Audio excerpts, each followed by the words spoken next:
మహాగణాధిపతయే నమః. ఓం గురుభ్యో నమః. ఓం శ్రీమాత్రే నమః. పరమేశ్వర స్వరూపమైనటువంటి జ్యోతిష, వాస్తు మరియు ఇతర అనేకమైనటువంటి శాస్త్రములను మనకు అందించినటువంటి మహర్షులకి నమస్కారం. హయగ్రీవ హయగ్రీవ హయగ్రీవేతి యో వదేత్ తస్య నిస్సరతే వాణీ జహ్నుకన్యా ప్రవాహవత్. అరుణాం కరుణాతరంగితాక్షీం ధృతపాశాంకుశపుష్పబాణచాపాం అనిమాదిభిరావృతాం మయూకైః అహమిత్యేవ విభావయే భవానీం. శ్రీమాత్రే నమః.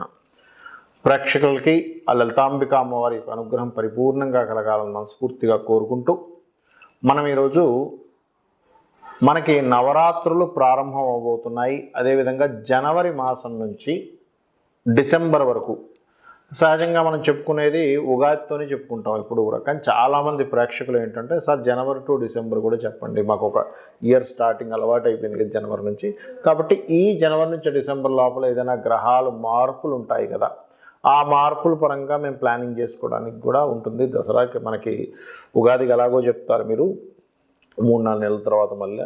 కాకపోతే ఇప్పుడు ఒకసారి చెప్పండి, చాలామంది వాట్సాప్లో పెట్టడం వల్ల చేస్తున్నటువంటి కార్యక్రమం ఇది. అయితే ఈ యొక్క జనవరి నుంచి డిసెంబర్ వరకు అసలు గ్రహాలు, మేజర్ ప్లానెట్స్ అసలు ఏం మారుతున్నాయి, ఏవి వక్రగతిలోకి వెళ్తున్నాయి అనేటువంటి దాని సంబంధంగా ఎటువంటి జాగ్రత్తలు తీసుకోవాలి, ఎటువంటివి అవకాశాలు అందిపుంచుకోవాలి, ఏ దేవత ఆరాధన చేసుకోవాలి. అందులో ముఖ్యంగా మనకి నవరాత్రులు ఉన్నాయి కాబట్టి ఈ నవరాత్రుల నుంచి వచ్చే సంవత్సరం వరకు కూడా ఈ నవరాత్రుల్లో ఏ దేవతని రెగ్యులర్గా పూజిస్తే మీరు ఇన్ని రోజుల నుంచి పడుతున్నటువంటి ఇబ్బందుల నుంచి ఎలా బయటపడగలుగుతారు, ఏ రాశి ఏ లగ్నం వారు, లగ్నం తెలిసే లగ్నము, రాశి తెలిసేవారు రాశి వారు, ఎవరిని ప్రార్థిస్తే ఎవరిని పూజిస్తే మీరు పడుతున్నటువంటి ఇబ్బంది నుంచి బయటపడతారు. ఎందుకంటే ఉపాసన అంటూ ఉంటారు. అంటే ఉపాసన ఏం చేస్తుందంటే పంచమ స్థానాన్ని యాక్టివేట్ చేస్తుంది.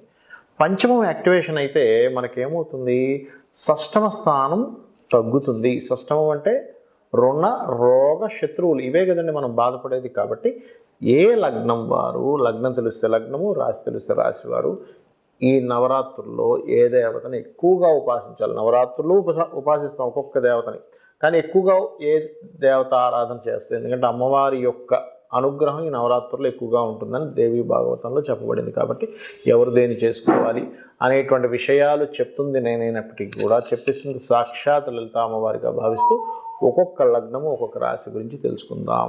వృశ్చిక లగ్నము, వృశ్చిక రాశి. వృశ్చికం వారికి కనుక చూసుకున్నట్లయితే ప్రధానంగా ఇక్కడ మీకు మారేటువంటి గ్రహస్థితి, గురువు 2వ తేదీ 5వ నెల 2024 నుంచి సప్తమంలోకి మారుతున్నాడు.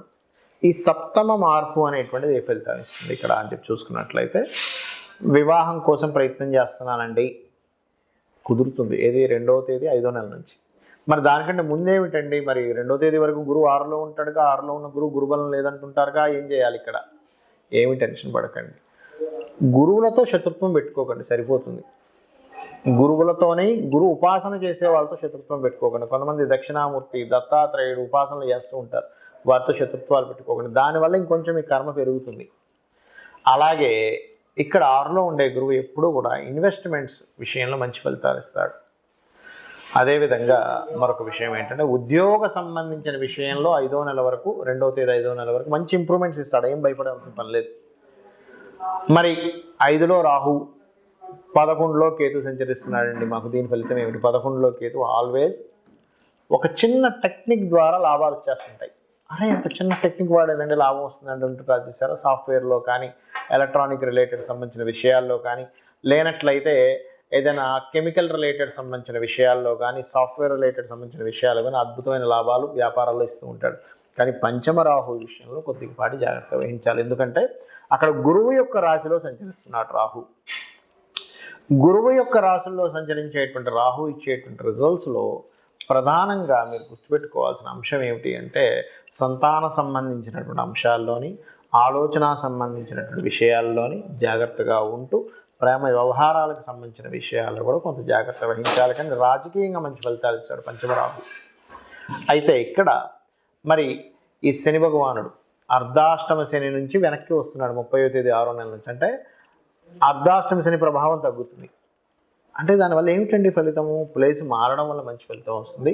అప్పటి వరకు కన్స్ట్రక్షన్స్ కానీ, విద్యా సంబంధించిన విషయాలు కానీ, మీ మీద పడినటువంటి నింద కానీ 30వ తేదీ ఆవరణ నుంచి తొలగుతుంది. మరి ఈ యొక్క పంచమ రాహు ఉన్నందుకు సహజంగా మీరు చేసుకోవాల్సిన దత్తాత్రేయుడిని, దుర్గని చేసుకోవాలి. నవరాత్రుల్లో కూడా దుర్గాదేవి యొక్క ఆరాధనతో పాటు ప్రధానంగా మీరు చేయవలసినటువంటిది అన్నపూర్ణ అమ్మవారి యొక్క సాధన చేయండి. అన్నపూర్ణాదేవి యొక్క సాధన ఓం అన్నపూర్ణాదేవి అయిన నమః, ఓం దుర్గాయ నమః అని కూడా అనుకోవచ్చు. మీరు నవరాత్రుల్లో కంటిన్యూస్గా చేయండి.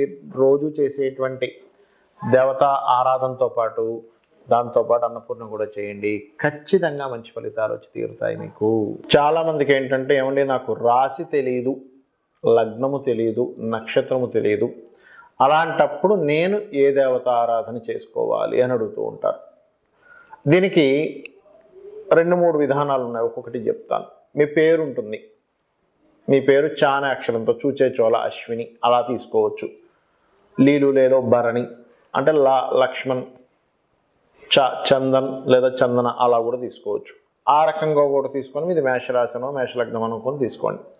రెండవది, అసలు నాకు ఆ పద్ధతి కూడా తెలియదండి ఏం చేయాలి అని అనుకున్నప్పుడు, ఈ నవరాత్రుల్లో ఒక్కొక్క రోజు ఆ దేవతా సంబంధించినటువంటి స్వరూపం ఏదైతే ఉందో ఆ దేవతా స్వరూపాన్ని స్మరించుకుంటూ చాలా సింపుల్గా మీరు నామస్మరణ చేసుకోవచ్చు. అంటే ఎలాగా? మొట్టమొదటి మనకి నామాల్లో ఏమిటి? బాల అంటే ఓం బాలాదేవితాయి నమః. బాలా బాలా బాలా బాలా అని అనుకున్నా కూడా సరిపోతుంది ఫస్ట్ మొదటి రోజు. రెండవది గాయత్రి, ఓం గాయత్రీ దేవి అయి నమః అనుకోవచ్చు. అంటే నేను పెద్ద పెద్ద బీజాక్షరాలు నేను పలకనేనండి, నేను ఏం చేయాలి, నాకు సరిగ్గా పలకడం రాదు. నాకు చాలామందికి ఇంగ్లీష్ మీడియం చదువుకోవడం వల్ల కూడా తెలియదు, లేదా గురువుల నుంచి ఎటువంటి ఉపదేశాలు ఉండవు, అప్పటి వరకు ఏమీ తెలియదు, కానీ ఇలా చేసుకోవచ్చు. అదేవిధంగా 3వ అవతారం మనకేంటి? అన్నపూర్ణ, ఓం అన్నపూర్ణాదేవి అయి నమః అనుకున్నా సరిపోతుంది 3వ రోజు. 4వది మనకి మహాలక్ష్మి, ఓం మహాలక్ష్మీదేవి అయి నమః. ధనానికి ఇబ్బంది ఉందండి, నాకు ఏమీ తెలియదు, ఓం మహాలక్ష్మీదేవి అయి నమః అనుకోండి. సంతానానికి ఇబ్బంది లేనట్లయితే, ఆయుష్కి ఇబ్బంది ఉంది లేనట్లయితే, నాలో తెలియని ఒక చిన్నతనం ఉంది, ఓం బాలాదేవి అయి నమః అనుకోండి. లేదు నాకు ఏం చేయాలో తోచట్లేదు, ఈ సంవత్సరం నుంచైనా నాకు బాగుండాలని కోరుకుంటున్నాను అన్నప్పుడు మనకి జ్ఞానాన్ని ఇచ్చేటువంటి స్వరూపం గాయత్రి, ఓం గాయత్రీదేవి అయి నమః అనుకోవచ్చు. అదేవిధంగా నాకు మానసికమైన రుగ్మతలు ఉన్నాయి అన్నప్పుడు బాలని లేదా మన అన్నపూర్ణాదేవిని చేసుకోవచ్చు. ఈ రకంగా 4 రోజుల తర్వాత 5వది ఏమిటి అంటే చండీ. చాలామంది చూడండి, నాకు ఏలినాటి శని ఉంది అంటున్నారండి, లేదా శని మహర్దశ నడుస్తుంది అంటున్నారు, శని సంబంధించిన దోషాలు పోవాలనుకుంటున్నాను, ఏం చేయాలి అంటూ ఉంటారు. చండీ చేసుకోండి. అంటే ఏమిటి? మీకున్న ప్రాబ్లం ఏంటి, దాన్ని బట్టి ఈ నవరాత్రులు చేసుకోవచ్చు. ప్రతిదీ ఆలస్యం అవుతుంది, చండీ చేసుకోండి. ఓం చండీదేవి అయి నమః, ఓం చండీ చండీ చండీ అని కూడా అనుకోవచ్చు, ఓం చండీ దేవతాయ నమః అనుకోవచ్చు, అమ్మా చండీ మాత అనుకోవచ్చు, సరిపోతుంది. అమ్మా చండీ అమ్మా చండీ అమ్మా చండీ అనుకోండి, సరిపోతుంది. మీరు బీజాక్షరాలే ఖచ్చితంగా పలకాలి అనేం లేదు, మీలో భక్తి ఉండడం చాలా ప్రధానమైనటువంటి అంశము. అదేవిధంగా కొంతమందికి ఎడ్యుకేషన్ రిలేటెడ్ సంబంధించినటువంటి విషయాల్లో ముందుకు వెళ్ళలేకపోతుంటారు, లేదా కొంతమందికి సరస్వతీదేవి యొక్క అనుగ్రహం కావాలి, వాళ్ళ పిల్లలకి సరిగ్గా విద్యా సంబంధించినటువంటి విషయాల్లో ఇబ్బంది పడుతూ ఉంటారు.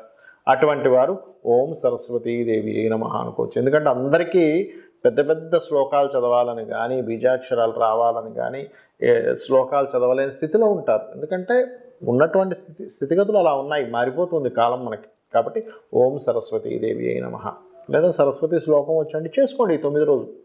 లేదా కొంతమంది ఎడ్యుకేషన్ ఇన్స్టిట్యూషన్స్ నడుపుతూ ఉంటారు, వాళ్ళు ఇబ్బందుల్లో ఉంటారు, అయ్యో మనం నడవట్లేదు. సరస్వతీదేవి అనుగ్రహం ఉంటే ఆటోమేటిక్గా అక్కడ ఎడ్యుకేషన్ ఇన్స్టిట్యూషన్స్ నడుస్తాయి, చిన్న చిన్న ట్యూషన్స్ చెప్పే వాళ్ళది నడుస్తుంది. అదేవిధంగా మనకి ఈ 7వ అవతారం కనుక తీసుకున్నట్లయితే లలిత అమ్మవారిది కనుక చూసుకున్నట్లయితే, మనము ఎవరికైనా కూడా చూడండి, నేను ప్రశాంతంగా లేనండి, నేను ఆనందంగా లేనండి, నాలో ఏదో తెలియని సెన్సిటివ్గా ఉండేటువంటి, నాలో సెన్సిటివ్నెస్ లేదనో, లేకపోతే సెన్సిటివ్గా ఉండి ఇబ్బంది పడుతున్నానో, లేకపోతే నాకు ఆనందంగా ఉండాలి అని చాలామంది నాకు తెలియని మనసులో కానీ బుద్ధిలో కానీ అనేక విషయాల్లో నేను ఇబ్బంది పడుతున్నాను. త్రిపుర సుందరి అమ్మవారి యొక్క నామం అంటే లలిత అమ్మవారిని చేసుకోవచ్చు. ఓం లలితాదేవి అయి నమః అనుకోవచ్చు. అదేవిధంగా భయాలు ఉంటాయి కొంతమందికి, ఏదో జరిగిపోతుంది, నాకేదో జరగనుంది, ఏదో జరిగిపోతుంది అనేటువంటి భయం ఉంటుంది. అసలు ఏమీ జరగదు, అక్కడ తాడుని చూసి పాము అని భ్రమపడుతూ ఉంటాడు.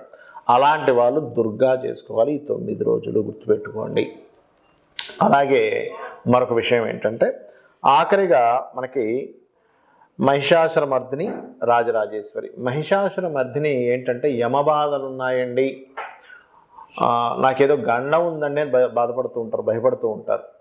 అలాంటి వారు లేదా రాజ్యాన్ని దక్కించుకోవాలనుకునేటువంటి వారు రాజరాజేశ్వరిని చేయొచ్చు. అంటే ఏమిటి, ఇప్పుడు నెక్స్ట్ ఎలక్షన్స్ రాబోతున్నాయి, ఈ 9 రోజులు రాజరాజేశ్వరి అమ్మవారి యొక్క ఆరాధన. లేదండి నాకేదో బ్లాక్ మ్యాజిక్ జరిగిందని లేకపోతే ఇంకోటి ఏదో అని భయపడుతూ ఉంటారు కొంతమంది. అటువంటి వారు మహిషాసురమర్దిని చేసుకోవచ్చు. ఈ రకంగా ఈ 9 రోజులు కూడా ఈ రకంగా చేసుకోవచ్చు. ఏమిటి, నాకేమీ తెలియదు కానీ నా ప్రాబ్లం ఇది అనుకునేటువంటి వారు. లేదు, నాకు మీరు చెప్పిన అన్నీ ప్రాబ్లమ్స్ ఉన్నాయండి, ఒక్కొక్క రోజు ఒక్కొక్కటి చేసుకోండి. బాల, మనం ఇందాక చెప్పుకున్నట్టుగా గాయత్రి, అన్నపూర్ణ, ఇలా వరుసగా చేసుకోవచ్చు. అయితే ఇక్కడ చాలామందికి కలిగే సందేహాలు ఏంటంటే, ఏమండి మనకి నైవేద్యాలు చెప్తుంటారు, రంగు వస్త్రం చెప్తుంటారు, ఇవన్నీ చెప్తుంటారు, ఇవన్నీ చేయగలమా, ఉన్న ఆర్థిక పరిస్థితి బాగాలేదు, ఆ చీర నేను తేయలేను, ఆ రంగు చీరనే నేను తేయలేను, అంత నైవేద్యం నేను వండలేను. ఎక్కడా కూడా అమ్మవారు కానీ ఈశ్వరుడు కానీ నువ్వు ఇదే చేయి లేకపోతే నేను నిన్ను కరుణించను అనేటువంటిది లేదు. మనం భగవద్గీత చదువుకున్నాం కదా, అందులో ఏం చెప్తాడు శ్రీకృష్ణ పరమాత్మ, మీరు భక్తితో ఫలమైనను అంటే చిన్న పండు, పుష్పమైనను, పుష్పం ఒక పువ్వు దొరకదా మీకు, వీధిలోకి వెళ్తే ఏదైనా ఒక దగ్గర ఉంటుంది, ఒక పువ్వు ఇవ్వండి అమ్మా అంటే ఎవరైనా ఇస్తారు. పత్రమైనను ఆకు, ఉదకమైన నీటి చుక్క దొరకకుండా ఎవరు ఉంటారుగా. ఇలా ఫలాపేక్ష రహితంగా అంటే ఏమిటి, ఒక చిన్న పిల్లవాడికి తల్లి ఎలా పెడుతుంది అన్నం, ఏమి ఆశించదు, వీడికి ముద్ద పెడుతున్నందుకు నాకేదో వీడు ఇవ్వాలనుకోదు, సేపు ప్రేమగా పెడుతుంది, వీడు తింటే బాగుందని పెడుతుంది. అలా చిన్నపిల్లవాడికి తల్లి ఎలాగైతే ప్రేమగా పెడుతుందో ఆ రకంగా మీరు కనుక అమ్మవారికి కానీ స్వామివారికి కానీ మీరు కేవలం నేను ఇప్పుడు చెప్పినటువంటి వాటిలో ఏదైనా సరే సమర్పించినట్లయితే, అందులో ప్రధానంగా ఏమి నాకు చాలా ప్రాబ్లంగా ఉందండి అనుకునేటువంటి వారు బెల్లము సమర్పించవచ్చు. ఎందుకంటే బెల్లానికి దోషము లేదని చెప్తూ ఉంటారు శాస్త్రంలో. అంటే నేను అనేది ఏంటంటే, మరీ అంటే చాలా దీనస్థితిలో ఉన్నానండి, ఇంకేం నేను నవరాత్రులు చేస్తాను అనుకునే వారికి కూడా నేను చెప్తున్నటువంటి అంశం ఇది. మంత్రాలు రావండి, ఇవి చేసుకోండి. నాకేమీ తెలియదండి, ఇది చేసుకోండి. నాకు ఈ ప్రాబ్లం ఉందండి, నేను చెప్పినటువంటిది చేసుకోండి. ఖచ్చితంగా ఏంటంటే మీరు ఎక్కడా కూడా మైండ్లో నేను చాలా చేశాను అంతకుముందు, నాకే ప్రాబ్లమ్స్ క్లియర్ అవ్వలేదు, ఇది అందరూ చేసే మిస్టేక్. చాలా చేసినా ఏం క్లియర్ అవ్వలేదు, చాలా చేసినా ఏం క్లియర్ అవ్వలేదు అనుకుంటారు. ఏమవుతుంది, మీ మైండ్ ఓహో ఇతను లేదా ఈమె ఎన్ని చేసినా ఈమెకేమీ ఫలితం కలగకూడదు అనే దాంట్లోనే ఉందేమో అని చెప్పని ప్రకృతి అలా అనుకుంటూ ఉంటుంది. ఎందుకంటే ప్రకృతే అమ్మవారు కాబట్టి ఇవి చెయ్యండి. ఇవి చేస్తూ ఇప్పుడు మనం చెప్పినటువంటివి ఏవైతే ఫలితాలు చెప్పాము, ఈ సంవత్సర ఫలితాలు, ఈ సంవత్సర ఫలితాల్లో ఫలానా గ్రహం అని చెప్పాను కదా, ఆ గ్రహం దగ్గరికి వెళ్ళి జస్ట్ అక్కడికి వెళ్ళి ఒక ప్రదక్షిణం చేయండి, సరిపోతుంది. మీరేమీ లక్షలు, కోట్లు, వేలు ఖర్చు పెట్టాల్సిన అవసరం లేదు. గ్రహాలు కానివ్వండి, అమ్మవారు కానివ్వండి, భగవత్ స్వరూపం కానివ్వండి, అవి ఎప్పుడు ఎంతసేపు ఏంటంటే మీరు భక్తిగా ఏం చేస్తున్నారు అనే దాన్ని బట్టి మనం ఎనర్జీని తీసుకుంటున్నాం అక్కడ. వాళ్ళకేం తక్కువ కాదు. కాబట్టి భక్తిగా చేయండి. ఈ నవరాత్రుల్లో ఈ 9 రోజులు మీరు చేసేటువంటి సాధన ఎంత గొప్పదంటే, మనకి అమ్మవారే స్వయంగా చెప్పింది, ఎవరైతే నా యొక్క భక్తుడుగా అవుతాడో అతని యొక్క తల రాతని తిరిగి రాయమని బ్రహ్మకి చెప్పింది. దేవి భాగవతంలో ఉంటుంది, కావాలంటే చదువుకోండి. అంటే ఏమిటి, మనం ఏదో ఇబ్బందుల్లో ఉన్నాము, నా రాత ఇంతే అని చెప్పి భయపడాల్సిన పని లేదు. అమ్మవారి అనుగ్రహంతో మీరు ఇప్పుడున్నటువంటి బాధల నుంచి బయటపడి గొప్ప యోగాన్ని పొందవచ్చు. శ్రీమాత్రే నమః.